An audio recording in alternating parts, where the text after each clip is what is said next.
क्या एक लीडर को क्रिटिसिज्म प्राइवेट में करना चाहिए 1-on-1 या उनको ग्रुप ऑफ पीपल में क्रिटिसिज्म इंडिविजुअल का करना चाहिए? ये डिपेंड करता है सिचुएशन के ऊपर। Okay. तो कभी कभी तो ऐसा है कि अगर आप सब टीम के सामने ही बोल देते हो तो अच्छा है। What is the difference between a boss attitude and leadership attitude?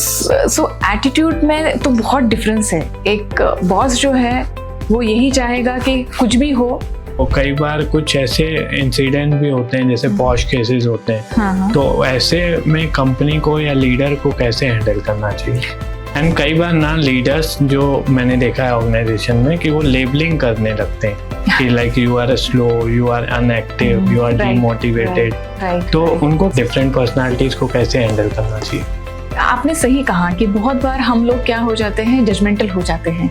We tag someone कि अगर ये मेरे जैसे बात नहीं कर रहा है तो ये मतलब इंटरेस्टेड नहीं है। अभी आप बहुत सारे कंपनीज में देखते हैं कि एक मेल से ले ऑफ कर देते हैं। तो ऑब्वियसली एम्प्लॉयज डायरेक्टली लीडर्स को ब्लेम करते हैं। तो ऐसे केस में लीडर्स को कैसे एक्ट करना चाहिए? डू यू थिंक ऐसे एक्टिविटीज भी रेगुलर होने चाहिए जैसे पर्सनालिटी टेस्ट बहुत पॉपुलर है आजकल कंपनीज में? यस, तो पर्सनालिटी टेस्ट अगर आप देखोगे तो बड़े बड़े सारे कंपनीज में मैंडेटरी हो गया है अब। हेलो एवरीवन, स्ट्रैटेजीज बिजनेस को ग्रो करती हैं और लीडर्स लोगों को ग्रो करते हैं, और जब दोनों साथ मिलते हैं तो तब क्रिएट होती है रियल सक्सेस स्टोरी।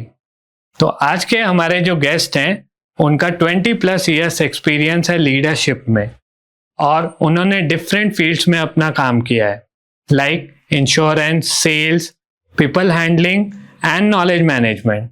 तो आइए आज मिलते हैं उन्हीं सक्सेसफुल पर्सनालिटी से जिनका नाम है Smita Temghare ji. Hello ma'am, welcome to our show. Thank you. Hello, कैसे हैं मैम आप? I am good. How are you? I am good ma'am, thank you. Okay, so let's start. Yes ma'am, पहले ये पूछना चाहूंगा कि बहुत सारे एक जब हम टीम की बात करते हैं तो हर की पर्सनालिटीज अलग होती हैं एक टीम में। तो फिर लीडर्स क्यों स्ट्रगल करते हैं उनको मैनेज करने में?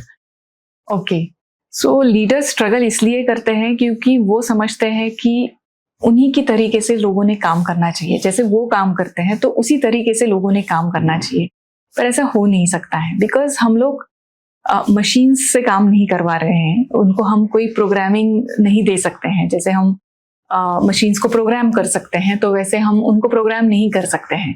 हमें करना क्या है, तो डिफरेंट पर्सनालिटीज है तो हमें उन्हें समझना है। हर एक का काम करने का तरीका अलग रहेगा, तो उनको समझ के उस हिसाब से हमें अपना जो बेस्ट आउट ऑफ उनका निकालना चाहिए, आउटपुट जो है वो निकालना चाहिए। ओके, सो वैसा है।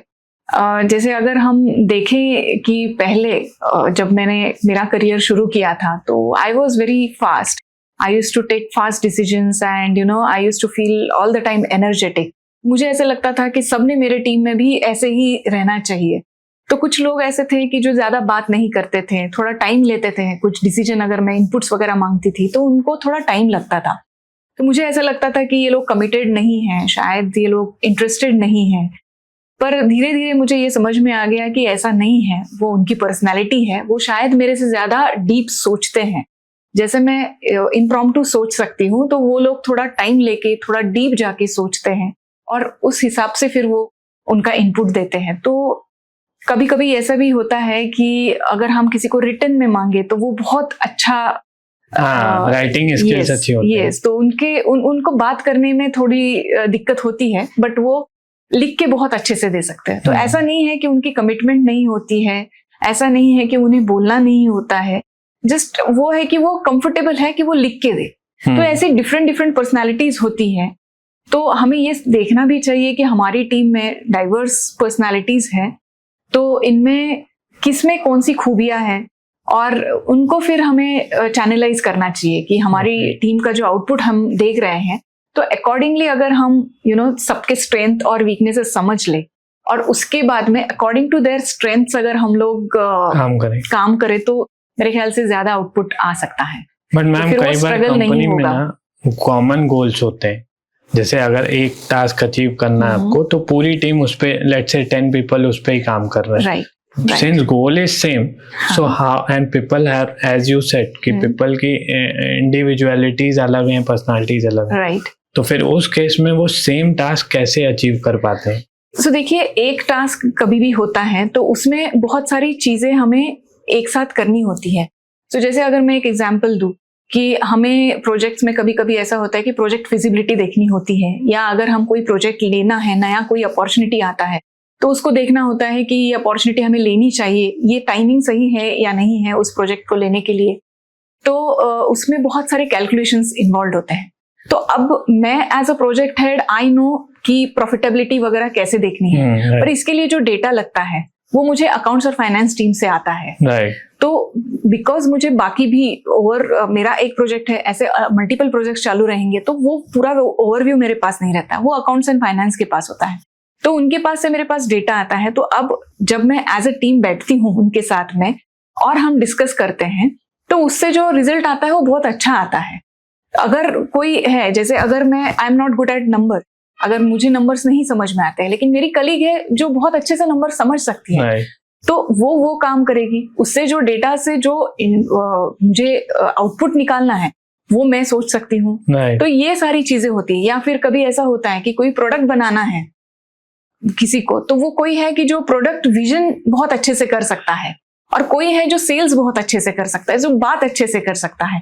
तो ऐसे अगर हम लोग जो डाइवर्स टीम है उनके स्ट्रेंथ्स अंडरस्टैंड कर लेते हैं और उस हिसाब से अगर वो टास्क उनको अलॉकेट करते हैं तो मेरे ख्याल से टीम अलाइन हो जाती है। एक बड़ा विजन अगर वो लोग देखते हैं तो उस विजन को अलाइन हो जाती है टीम। ओके। तो मैम, जैसे आपने बोला कि कई बार क्रिटिसिज्म भी अकर होते हैं, जब आप साथ बैठते हैं तो कुछ अच्छे पॉइंट्स भी निकलते हैं, कई बार कुछ क्लैशेस होते हैं, कुछ क्रिटिसिज्म्स होते हैं। तो क्या एक लीडर को क्रिटिसिज्म प्राइवेट में करना चाहिए, वन ऑन वन, या उनको ग्रुप ऑफ पीपल में क्रिटिसिज्म इंडिविजुअल का करना चाहिए? अच्छा, ये डिपेंड करता है सिचुएशन के ऊपर। तो कभी कभी तो ऐसा है कि अगर आप सब टीम के सामने ही बोल देते हो तो अच्छा है, बिकॉज पूरा टीम समझ लेता है, everyone is at the same page. और अगर कोई इंडिविजुअल गलती करता है तो उसको अगर आप वन ऑन वन जाके बात करते हो, बताते हो तो ज्यादा अच्छा है, instead of insulting that person in front of others. तो अगर प्रेज करना है तो यूजुअली वी से कि हमें टीम के सामने प्रेज करना चाहिए, ज्यादा लोगों के सामने प्रेज करना चाहिए। लेकिन अगर क्रिटिसाइज करना है तो उनको आप प्राइवेट में आके क्रिटिसाइज कर लो। बट ये जरूरी भी नहीं है। कभी कभी क्रिटिसिज्म अगर सबके सामने होता है तो वो ज्यादा हिट भी होता है, हमें समझ में भी बहुत अच्छे से आ जाता है कि ऐसा क्यों। और जब हम क्रिटिसाइज करते हैं तो we don't target one person. तो क्रिटिसाइज कर रहे हैं तो टीम में से बाकी लोगों को भी क्रिटिसाइज करेंगे, तो हर एक को पता चल जाता है कि किसको कहाँ पे वर्क करना है, कौन कहाँ पे कम है और किसको कहाँ पे ज्यादा ध्यान देने की जरूरत है। सामने वाले को भी समझ में आता है कि अरे इसका ये वीकनेस है तो मुझे यहाँ पे इसको संभाल के लेना है। तो ये सारी चीजें भी उसमें से पॉजिटिवली निकल सकती हैं। तो टोटल डिपेंड करता है कि सिचुएशन कैसा है, तो उस हिसाब से आप मतलब डिसाइड कर सकते हैं। एंड मैम, कई बार हमें ना, मेरा पॉइंट ये है कि कई बार हमें इंडिविजुअल को क्रिटिसाइज करने की जगह वो प्रॉब्लम को क्रिटिसाइज करना चाहिए, मतलब वो इश्यूज को हाईलाइट करना चाहिए। डेफिनेटली आपको पर्सन को अलग रखना है और आपको सिचुएशन को अलग करना है। तो जब हम क्रिटिसाइज करते हैं तो यूजुअली ऐसा होता है कि कभी कभी लीडर्स भी ये गलती करते हैं कि वो इंडिविजुअल को क्रिटिसाइज करते हैं, क्योंकि एक गलती अगर किसी ने की है या एक कमी किसी में है तो वो पूरा पर्सन गलत नहीं होता। तो वो हो सकता है कि वो सिचुएशन में he is not able to handle that situation, लेकिन बाकी बहुत सारी चीजें हो सकती है जो उसमें पॉजिटिव है।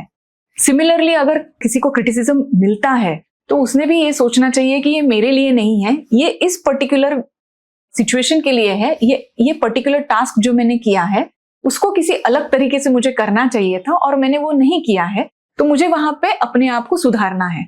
तो वो मुझे नहीं बोल रहे हैं, वो मेरे काम करने के तरीके को या उस पर्टिकुलर सिचुएशन को बोल रहे हैं। तो ये टू वे दोनों को समझने की जरूरत है। ओके। एंड मैम, आजकल की न्यू जनरेशन जैसे जेन ज़ी है, तो वो काफी उस चीज को पर्सनली ले लेते हैं। अभी आदत नहीं रही, बिकॉज बहुत लाड़ प्यार से अभी आते हैं। तो ऐसे केस में एक लीडर को कैसे टैकल करना चाहिए? बिकॉज कई बार आप ओल्ड एज के, आई वुड से सीजन्ड लोग रहते हैं कुछ, हाँ जी, मिलेनियर्स को भी टैकल कर रहे हैं, जेनजी को भी कर रहे हैं, तो अप्रोच लीडर का कैसे होना चाहिए?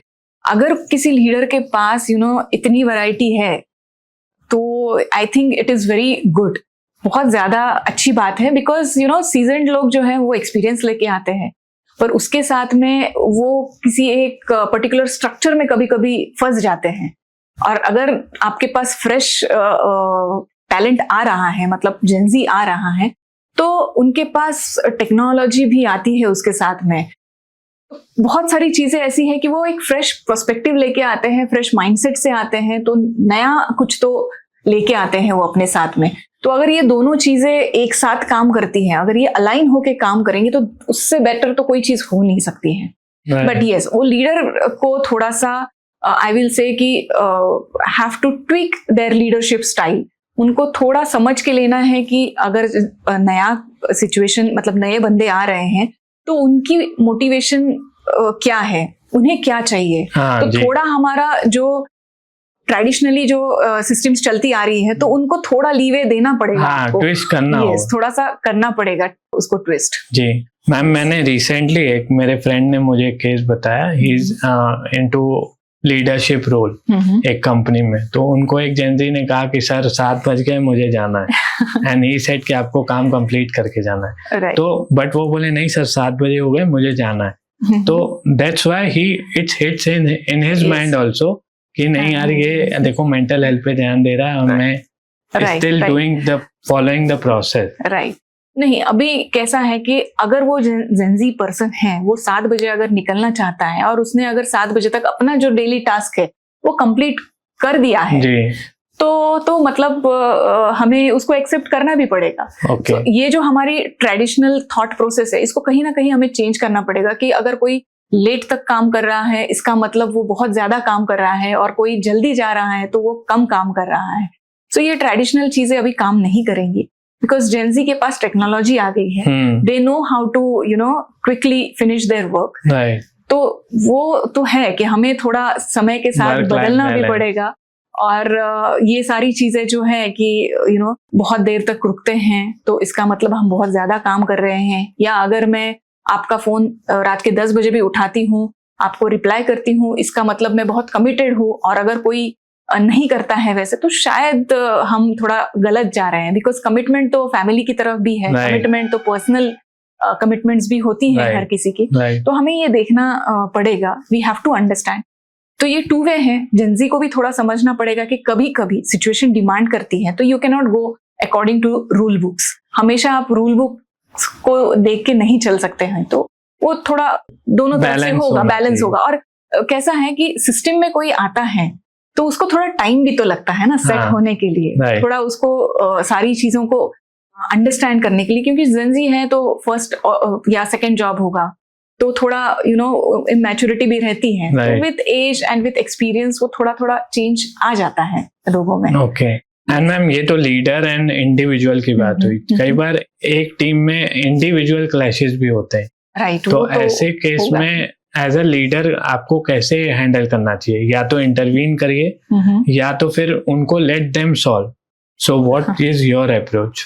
क्लैशेस तो होते हैं और क्लैशेस होने भी चाहिए। मैं तो ये मानती हूँ कि क्लैशेस तो होने ही चाहिए, क्योंकि अगर कोई आइडिया लेके आता है और सब उसको अग्री करते हैं, तो नॉट नेसेसरी कि वो बेस्ट हो। अगर उसको कोई चैलेंज करता है और चैलेंज करने के बाद आप उसको कन्विंस कर पाते हो, तो वो आइडिया बेस्ट है। या फिर अगर कोई चैलेंज करता है तो समझ में भी आता है कि अरे इसमें ये लूप होल भी है, तो ये भी आप सोच सकते हो या समझ सकते हो। तो लीडर को इंटरवेन करना चाहिए या नहीं चाहिए, ये डिपेंड करता है कि वो क्लैशेस किस चीज पे है। अगर वो छोटी मोटी चीजें हैं तो लीडर को इंटरवेन नहीं करना चाहिए, क्योंकि टीम में क्लैशेस होंगे, फिर वो समझ लेंगे एक दूसरे का तरीका काम करने का, and they will be able to get the right way out of it. तो वो समझ में आ जाएगा, उनको थोड़ी मैच्योरिटी आ जाएगी उनमें। बट अगर क्लैशेस रिपीटेटिवली हो रहे हैं, कोई एक इशू है वो सॉल्व नहीं हो रहा है, कहीं डिसरिस्पेक्टफुलनेस आ रहा है उस क्लैशेस में, तो 101% लीडर को तो इंटरवीन करना ही पड़ेगा। They will have to intervene, they will have to see that मतलब इंटरवीन करते भी हैं तो वहां पे आपको जाके जज नहीं करना है. हाँ, right. You will not go and tell कि you are right and you are wrong. ऐसे स्ट्रेट फॉरवर्ड नहीं हो सकता Okay. है. तो वहां पे लीडर का ये रोल बनता है कि लीडर पहले इंडिविजुअली दोनों से बात करे, दोनों का इंटेंशन समझ ले.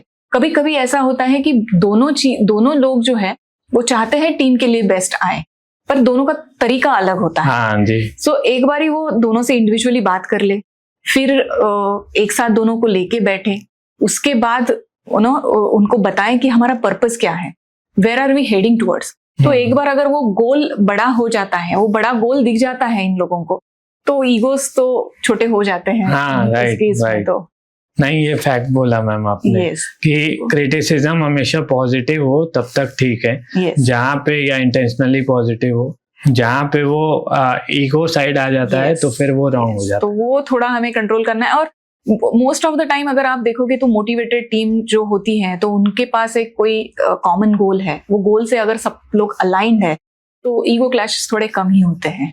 ओके. एंड मैम कई बार कॉर्पोरेट्स में हम देखते हैं कि फाइनेंस कॉर्पोरेट में ज्यादा मैं बोलूंगा कि कई बार लीडर्स इतने ज्यादा टूवर्ड्स कंपनी हो जाते हैं कि वो अपने फेलो कलीग्स को या अपने जूनियर्स को इतना हार्श और बिटर बोलने लगते हैं. तो वो प्रेशर पूरा डाउनलोड कर देते हैं. May be it's a target pressure और समथिंग.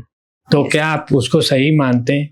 मैं तो हमेशा यही कहती हूँ कि आप जब देखते हो आपके टीम मेंबर्स को तो आप उनको, जैसे हम बोलते हैं ना मनी मेकिंग मशीन, वैसे ना देखें. सो अगर सामने वाला बंदा है तो उसको सिर्फ नंबर्स में ना देखे कि ये बंदा मुझे इतना टारगेट अचीव करके देगा, वो बंदा मुझे इतना टारगेट अचीव करके देगा. ऐसे नहीं होगा. हमें देखना है कि वो ह्यूमन बीइंग है. हमें वो देखना है कि इस पर्सन की एक अपनी लाइफ भी है. अगर वो नहीं कर पा रहा है, कोई टारगेट्स अचीव नहीं कर पा रहा है, तो आपका ये मतलब एक लीडर का तो ये ड्यूटी है कि वो जाके उसके साथ बैठे, उसको समझ ले कि प्रॉब्लम कहाँ आ रहा है. Sometimes they don't have clarity, उन्हें मालूम नहीं होता है, तो वो क्लैरिटी देनी चाहिए. कहीं फियर होता है, कभी कभी फियर होता है, फियर ऑफ फेलियर. तो अगर वो अश्योरेंस एक लीडर देता है तो वही लोग जो नॉन परफॉर्मर है तो वो परफॉर्मिंग हो जाते हैं. जस्ट आप अगर आओगे और everyday if you are going to ask about the numbers तो नहीं होगा. फिर वो लीडरशिप नहीं हो सकती है. The leader has to guide, the leader has to mentor. Sometimes they have to actually hand hold and show them. Right. And ma'am हम जैसे भगवत गीता में भी यही सारे लीडरशिप क्वालिटीज देखते हैं. जो श्री कृष्णा जी ने बोला था कि कई बार आपको मेंटरशिप करना होगा, कई बार गाइड करना होगा, कई बार आपको लीड करना होगा, कई बार बैकफुट में आके उनको आगे करना होगा. राइट. तो लीडर तो यही, मतलब एक अच्छा लीडर हम उसी को बोल सकते हैं जो जेन्युइनली इंटरेस्टेड है कि उसकी टीम भी लीडरशिप रोल में आए.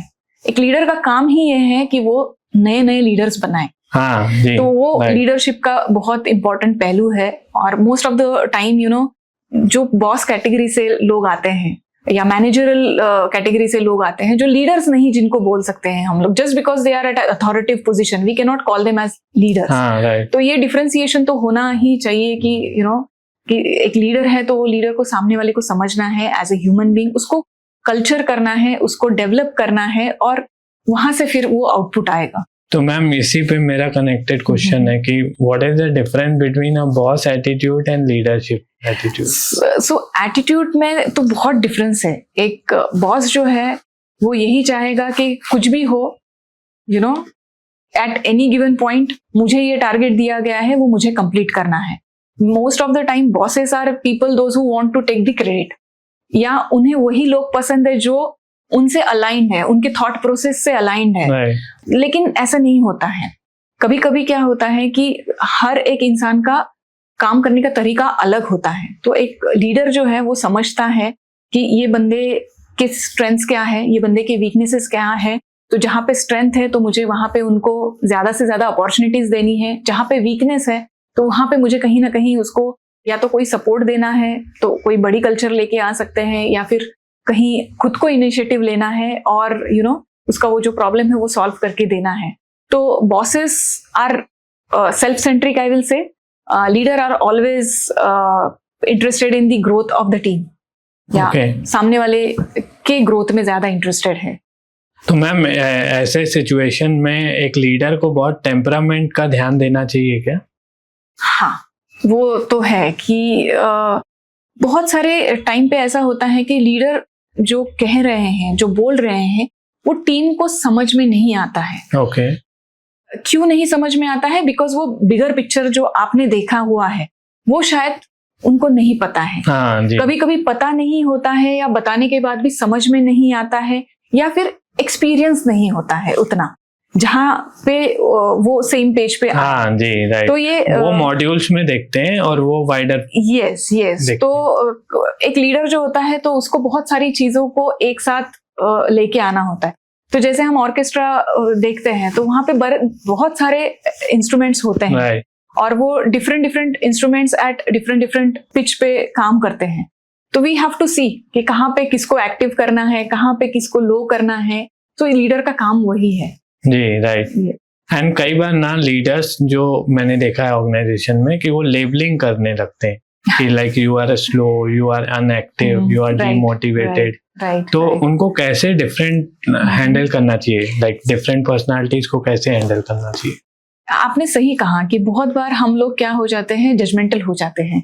वी टैग समवन कि अगर ये मेरे जैसे बात नहीं कर रहा है तो ये मतलब इंटरेस्टेड नहीं है बंदा, right. या ये बंदा है ये अपने आप में रहता है तो ये शायद बहुत घमंडी है। तो ऐसे बहुत बार हम लोग टैग करना चालू कर देते हैं।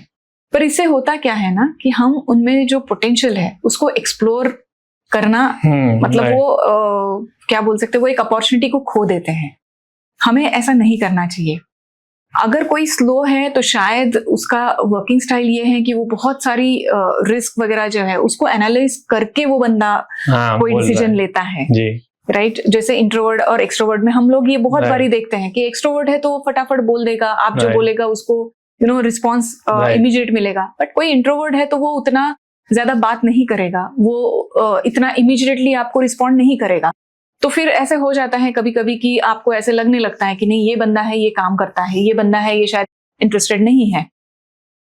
तो यहाँ पे हमें एक अपॉर्चुनिटी देनी चाहिए, एक प्लेटफॉर्म इनके लिए लेके आना चाहिए कि जहाँ पे डिफरेंट पर्सनालिटीज या डिफरेंट वे ऑफ वर्किंग जिनका है तो वो भी अपने को शोकेस करे। सो फॉर एग्जाम्पल अगर हम देखें हमारी कंपनी में काम के अलावा हम लोगों ने ऐसे किया है कि हम डिफरेंट कमिटीज बनाते हैं।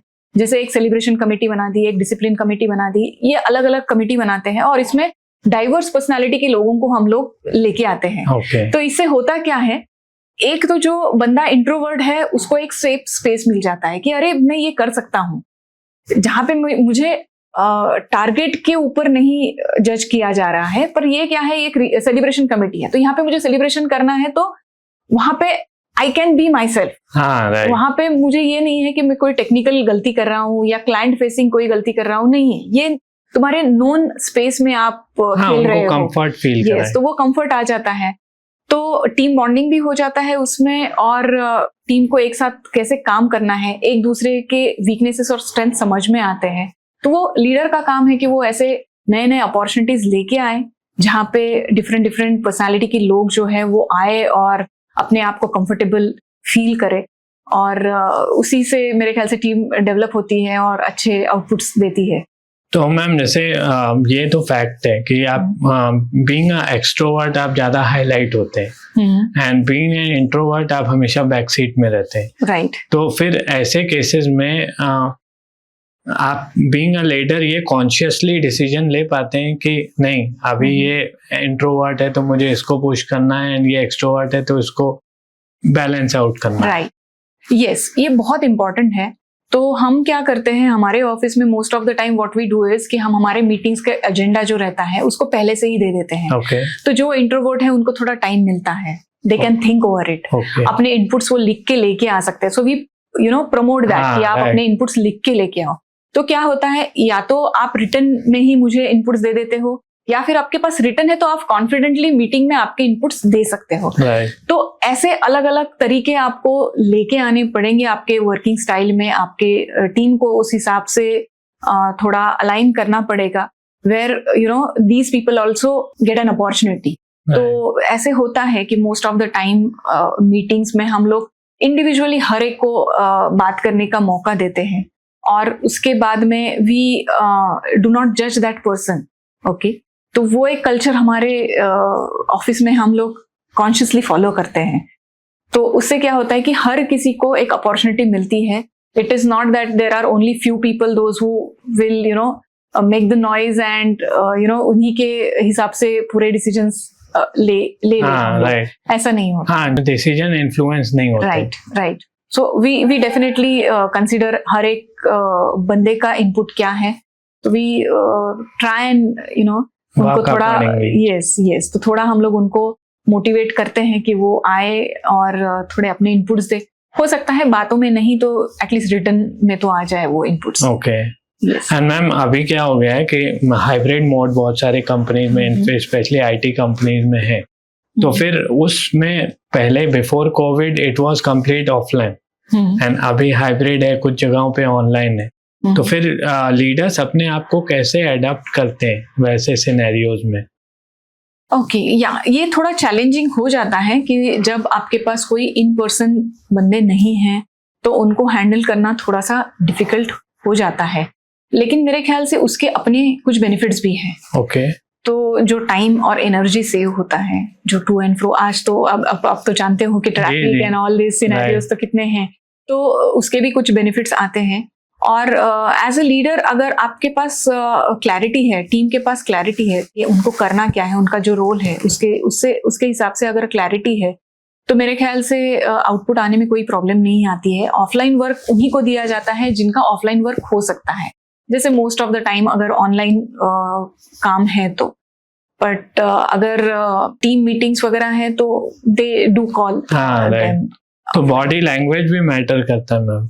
यस, बॉडी लैंग्वेज बहुत मैटर करता है. आपका पिच टोन, जिस तरीके से आप बात करते हो, वो बहुत मैटर करता है. और एक लीडर को ये तो ध्यान में रखना ही पड़ेगा कि when he is speaking to different personalities, तो कौन किस तरीके से किसी मैसेज को लेता है वो बहुत ध्यान रखने की जरूरत है. तो they have to adjust their communication, I would say, according to the other person. तो अगर आप ये देखें कि दो लोगों को आप सेम मैसेज दें तो दो लोग उसको बहुत अलग तरीके से लेते हैं. Depending on their own personality वो अपने तरीके से उस मैसेज को प्रोसेस करेंगे. तो हमें ये देखना पड़ेगा एज ए लीडर कि दोनों को सही समझ में आया है क्या. अगर हम हमेशा एक्सपेक्ट करेंगे कि मैंने बोल दिया है तो वो तो समझ ही गए होंगे, तो that is not going to help us. So that will definitely create problems. Okay. Yes. And ma'am, as you said, communication is the key. तो फिर कई बार जब हायरार्की होती है, जहाँ पे टॉप मैनेजमेंट से लेके लोअर मैनेजमेंट तक की बात करूं, तो वहाँ पे सबके पर्सनालिटी ट्रेट्स अलग होते हैं, राइट? तो उस समय किस प्रोफाइल के साथ लीडर को कैसे बात करनी चाहिए, वो इम्पोर्टेंट है? Yes, वो थोड़ा इम्पोर्टेंट हो जाता है, बिकॉज अगर हम देखें कि जो फ्रेशर्स है, जो न्यू कमर्स है, तो उनके लिए थोड़ा वार्म गेस्चर हमारा होना चाहिए. उनको थोड़ा हमें समझ के लेना पड़ेगा, उनके साथ हमें थोड़ा फ्रेंडली रहना पड़ेगा, उनको थोड़ा सिस्टम के साथ एडजस्ट होने में टाइम लगेगा, वो टाइम देना पड़ेगा. वेयरएज अगर हम देखें कि जो लोग सीनियर हैं, जो लोग सीजन्ड हैं, तो उनको अगर हम थोड़ा कैजुअली या ऐसे बात करेंगे तो शायद वो उसको इतना अच्छे से ना ले, बिकॉज उनके लिए आउटपुट बहुत मैटर करता है. तो उनके साथ आप सीरियस डिस्कशंस कर सकते हो, उनके साथ थोड़ा प्रोफेशनल बिहेवियर रख सकते हो. बट ओवरऑल अगर सबको एक साथ देखें हम लोग, तो जॉब क्लैरिटी अगर हर किसी को अपनी अपनी है और हर किसी को अपना अपना रिस्पेक्ट मिल रहा है, तो मुझे नहीं लगता कि कोई लीडर को प्रॉब्लम होगी वहां पे, क्योंकि कहीं पे भी हमें अथॉरिटी को डाइल्यूट नहीं करना है. हम ये नहीं कहते. और leadership is not about authority, it's about clarity. Most of the time we have to see कि हमें वो क्लैरिटी देनी है टीम को.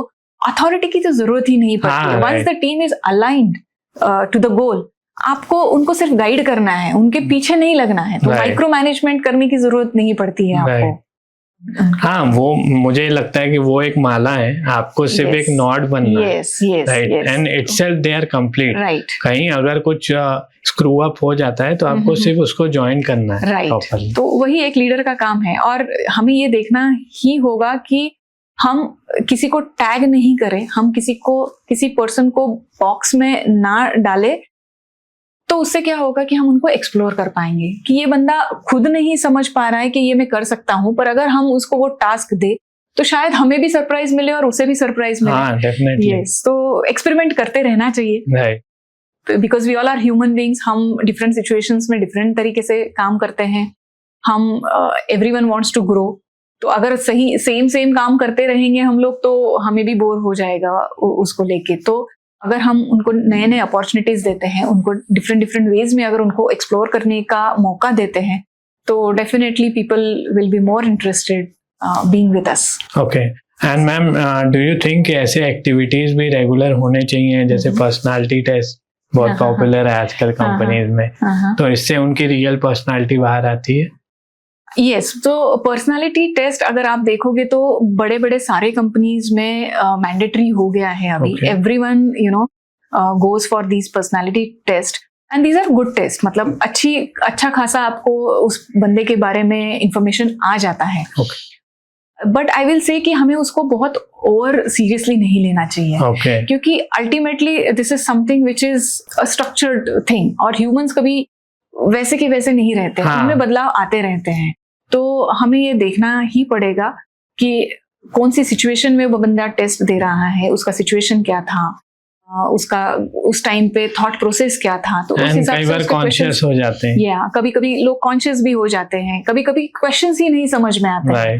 तो ऐसा भी होता है कि उसकी वजह से भी गलत टेस्ट आ जाते हैं। तो ये अच्छा है for us to understand or to get an overview of that person. But if we tag that person basis on that test, so that is not good. उसको हमें खुद ही ऑब्जर्व करना पड़ेगा, उसको डिफरेंट सिचुएशंस में हमें डालना पड़ेगा, उसको ऑब्जर्वेशंस को नोट करना पड़ेगा और उस हिसाब से हमें उसको ढालना पड़ेगा। ओके, यस, तो people will behave differently. Ma'am कई बार लोग डिफरेंट कल्चरल बैकग्राउंड से आते हैं या लैंग्वेज बैरियर्स आते हैं उनको एक ऑर्गेनाइजेशन में जब वो आते हैं तो फिर ऐसे समय वो लीडर्स के साथ कैसे कम्युनिकेट करें एंड लीडर्स को कैसे उनको हैंडल करना चाहिए?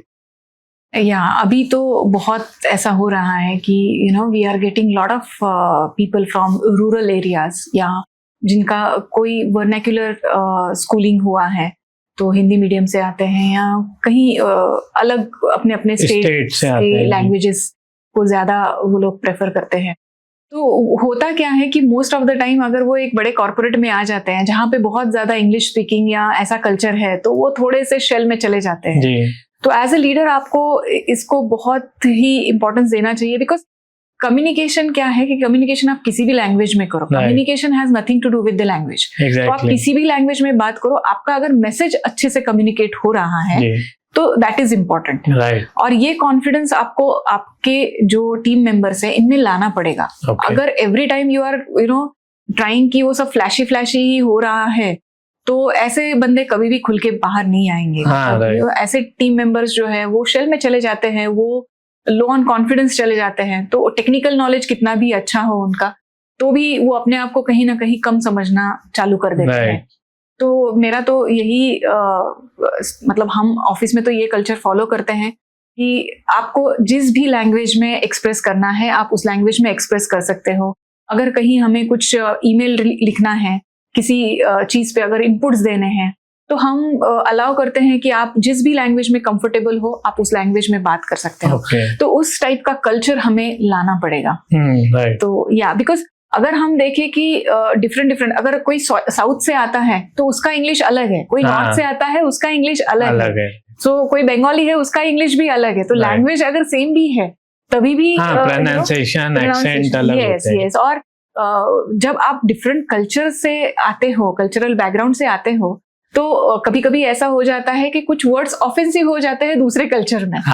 तो इस सारे चीजों का आपको ट्रेनिंग भी देना पड़ेगा। तो बहुत सारे ट्रेनिंग्स होते हैं ऑन कम्युनिकेशन, और ऐसे जो वर्ड्स होते हैं इनका जो मतलब यूज है, तो उसके लिए भी थोड़ा अवेयरनेस आपको क्रिएट करना पड़ेगा। अगर आपके पास बहुत ज्यादा डिफरेंट कल्चरल बैकग्राउंड से लोग आते हैं तो ओके एंड उनके इंटेंशन भी समझने चाहिए। यस, तो इंटेंशंस तो डेफिनेटली हर किसी का इंटेंशन एक ही होना चाहिए कि वो गोल से अलाइन करे, आपके कंपनी कल्चर से अलाइन करे और कंपनी पर्पस से अलाइन करे। Right right. वो इंटेंशन को अगर देख के आप आगे बढ़ते हो तो ज्यादा प्रॉब्लम नहीं आनी चाहिए। राइट। एंड मैम टोन भी मैटर करता है वर्ड्स के अलावा, जैसे कुछ स्टेट के टोन जो होते हैं वो थोड़े हार्श स्पीकिंग होते हैं, बहुत कुछ जगहों पे सॉफ्ट होते हैं, तो वो भी मैटर। ये कल्चर में ही नहीं, कभी कभी ये पर्सनालिटी का भी पार्ट हो जाता है कि कोई किसी की हाइट ज्यादा है, बिल्ड अच्छा है, तो वो पर्सन नेचुरली एग्रेसिव लग सकता है। और कोई बंदा है जो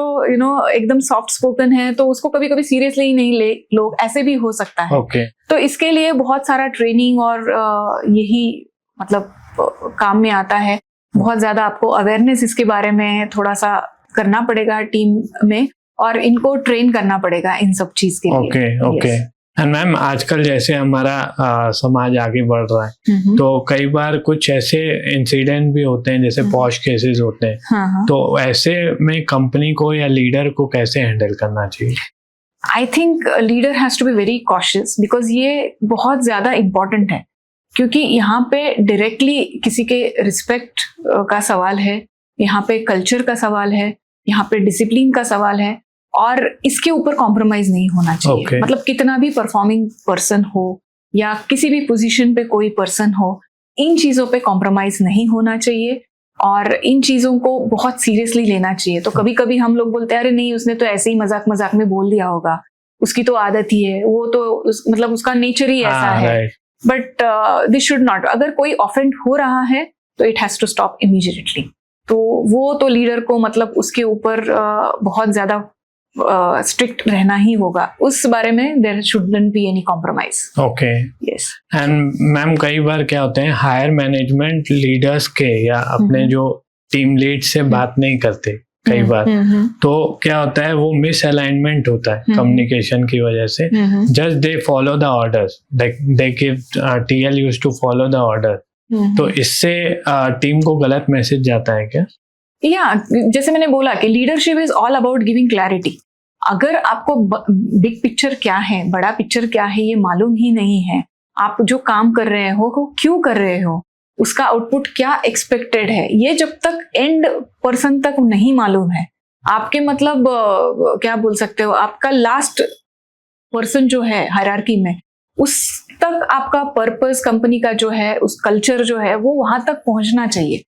अदरवाइज फिर तो मिसकम्युनिकेशन के बहुत चांसेस है, क्योंकि मुझे नहीं मालूम है मैं ये क्यों कर रहा हूँ। हाँ जी। तो I will do it in my way कि हाँ मुझे इतना बोला गया था तो मैंने बस कर दिया, तो ऐसे नहीं होगा। तो यूजुअली स्ट्रैटेजिक डिसीजंस जो होते हैं तो वो टॉप मैनेजमेंट में लिए जाते हैं, बट हमारी कंपनी में हम वी ट्राई कि हम लास्ट हायरार्की के लास्ट पर्सन तक अपनी स्ट्रैटेजी को लेके जाए, वो क्यों है वो एक्सप्लेन करे उनको बताएं कि उनका रोल क्या है इसमें, तो वो क्लैरिटी देना बहुत जरूरी है।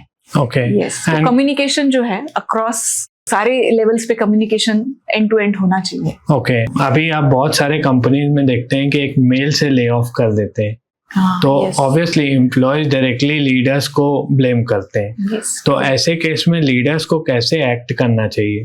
तो होता ये है कि मैनेजमेंट का डिसीजन आ जाता है and the leader has to communicate this harsh message to the team.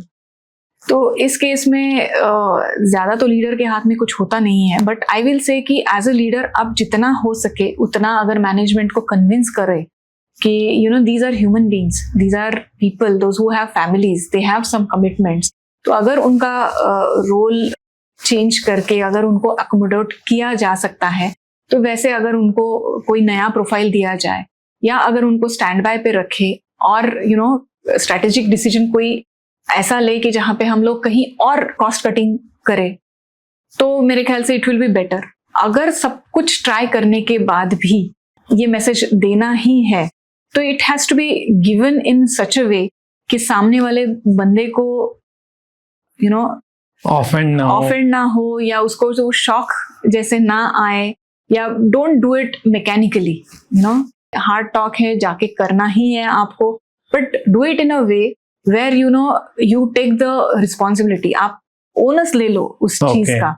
आपको जाके वहां पे बात करनी है तो you have to be very transparent, you have to be very clear about what the decision is and why the decision is. तो वहां पे आप हाइड मत करिए. आप उनके क्वेश्चंस अगर कुछ आते हैं तो उनको निग्लेक्ट ना करें.